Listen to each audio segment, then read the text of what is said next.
Television, radios, and mobile phones are all functioning as communication technologies, thanks to radio waves, which are a type of electromagnetic radiation. When a device receives radio waves, it then transforms it into mechanical vibrations in the speaker in order to create sound waves. Probably one of the most controversial subjects regarding communication technologies and how their development influences the human life is the mobile phone. And this is due to the newest and, as many have described it, the worst aspect of technological evolution: 5G. Once mobile communication technologies were introduced, there were a number of significant worrying comments as to how real the potential health risks are associated with the use of mobile phones and living near base stations. The new 5G network that the ultimate trend in mobile phone technologies are using creates radio frequency electromagnetic fields that are needed in order to transmit information. While advertised as a tool to make our lives much easier, history shows that the use of EMFs, electromagnetic frequencies, has led to numerous dubious effects during the Cold War, when Russians basically bombarded the United States Embassy with non-ionizing microwave radiation. For a total of 40 hours a week, frequencies starting from 2.5 gigahertz and going up to 4.0 gigahertz were aimed at the American Embassy, and the consequences were several times detailed in current research. According to very popular reports from the Lilienfeld study and the Moscow signal, it seems that even though the radiation intensity was 500 times less than the United States standard for occupational exposure, the embassy was still beamed with twice the highest limit allowed by the Soviet standard. The effects on the people working at the US Embassy were depression, irritability, concentration problems, memory loss, ear, skin, and vascular problems, along with other health issues, according to Dr. Paul Dart, MD, who studied the health effects of smart meters. The 5G network we are all about to welcome into our lives uses the same range of 2.5 to 4 gigahertz as the one beamed by the Soviets. When the CIA was in charge with investigating whether there were significant changes to the nervous system once exposed to such electromagnetic frequencies, their results showed how the Soviets attempted to achieve mind control by using a low-level radiation. This was found in the Foreign Policy magazine, which also mentioned that, wanting to understand what was actually going on, the US did not tip off the Soviets that they were aware of the irradiation. So this led to the daily exposure to radiation of the diplomats, who were also kept in the dark. The secret project of DARPA, the Defense Advanced Research Projects, known as Project Pandora, went deeper into researching how behavior could be impacted by exposure to microwaves, yet no relevant biological health impacts were made official. This secrecy led to a significant number of staff dealing with serious health issues, and the consequences did not avoid high officials, because 3 of the American ambassadors to Moscow died of cancer. 2 of them died before 1976, and the 3rd died of leukemia in 1986. So this was DARPA Program Plan 562, which is better known by its code name, Project Pandora, the exploration of the behavioral effects of microwaves, and one of the most dubious episodes that the history of Cold War science went through.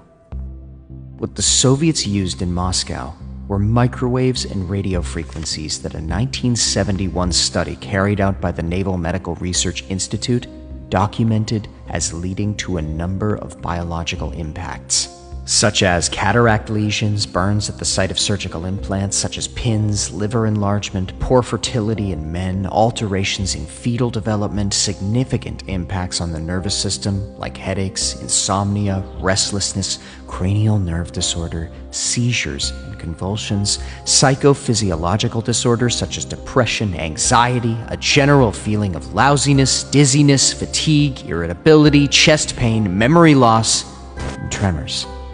A number of other health issues related to biochemical, metabolic, gastrointestinal, and endocrine gland factors were also found. The carcinogenic effects of such waves and frequencies were detailed by Dr. Neil Cherry, a New Zealand environmental specialist. It seems that the embassy staff dealt with brain tumors, leukemia, and reproductive organ cancer. This is seen as a trigger effect of low-level chronic microwave exposure, which highly influences the increases in illness and mortality in organs across the entire human body. Also, there is noticeable widespread damage of cellular chromosomes. Even though all these studies, along with others, clearly showed the at least dubious effects of prolonged exposure to microwaves, officials could only conclude that no adverse health effects of the radiation were shown among the embassy staff members. And this position is still held on to, even nowadays, despite what research shows. It is still officially believed that microwave technology, like cell towers and phones, is safe, even though time has shown significantly more evidence of the dangers that EMFs actually have.